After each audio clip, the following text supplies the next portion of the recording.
जज साहब अपनी ही माँ को आश्रम में छोड़ आए। आश्रम में माँ पर नजर रख सके इसलिए उधर के चौकीदार से दोस्ती कर ली थी और कुछ पैसे दे दिए थे।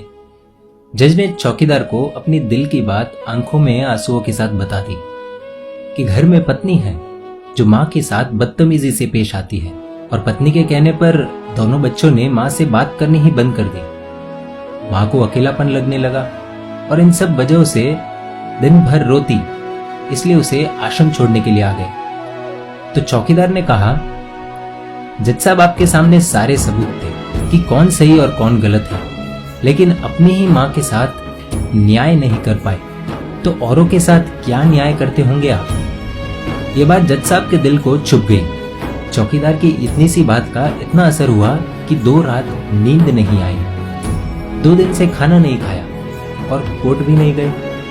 ऐसा लग रहा था जैसे एक चौकीदार ने जज साहब की दुनिया हिला दी। जज साहब अपने घर में रूम से बाहर आए। दोनों बच्चे और पत्नी खाना लेकर इसी इंतजार में खड़े हैं कि कब खाना खाएंगे। तभी जज साहब ने एक कागज पत्नी को और 2 अलग कागज अपने बच्चों के हाथ में थमा दिए। कागज की एक लाइन पढ़ी तो पत्नी के हाथों में से थाली गिर गई। जज साहब बोले, मैं तुम्हें तलाक दे रहा हूँ, और बच्चों से कहा, आज से मेरी सारी प्रॉपर्टी आप दोनों की, मुझे कुछ नहीं चाहिए। बच्चों ने उन्हें जबरदस्ती कुर्सी पर बिठाया, हाथ जोड़कर पैरों में गिरकर इन सबका कारण पूछा। आंखों में आंसुओं के सैलाब के साथ जज साहब बोले कि मैं मेरी 65 वर्ष की माँ को आश्रम छोड़ के आया हूँ, अनजान लोगों के भरोसे छोड़ के आया हूँ, और आप सब कारण पूछ रहे हैं। हम लोगों को शर्म आनी चाहिए। रोज मेरे कोर्ट से आने के बाद माँ रोती थी कि बेटा प्लीज मुझे ओल्ड एज होम में शिफ्ट कर दो। आप में से किसी ने भी माँ से सीधे मुंह बात नहीं की, और ये भी भूल गए कि जिस जज को आज पूरा शहर सलाम करता है, उसी जज को बनाने में उस माँ का कितना बड़ा रोल है। कभी दूसरों के घरों में काम करने जाती तब भी मुझे अकेला ना छोड़ती। ऐसी भगवान समान माँ को मैंने आश्रम में छोड़ दिया, और वो भी ऐसे लोगों के भरोसे जिन्हें ये तक नहीं पता कि माँ को क्या बीमारियां है।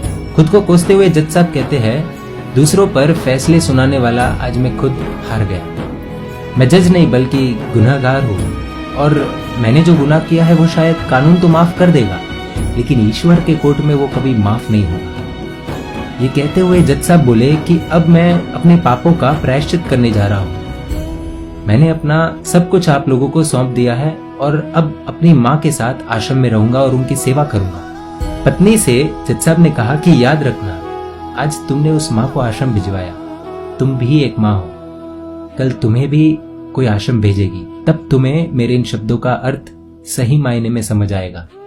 ये बोलकर जज साहब निकल लिए अपनी माँ के पास। आधी रात को चौकीदार भी जज साहब को देखते हुए चौंक गया। अंदर देखा तो माँ सो रही थी। करीब जाकर देखा तो पूरे परिवार की तस्वीर से लिपट कर रोते हुए माँ सो गई थी।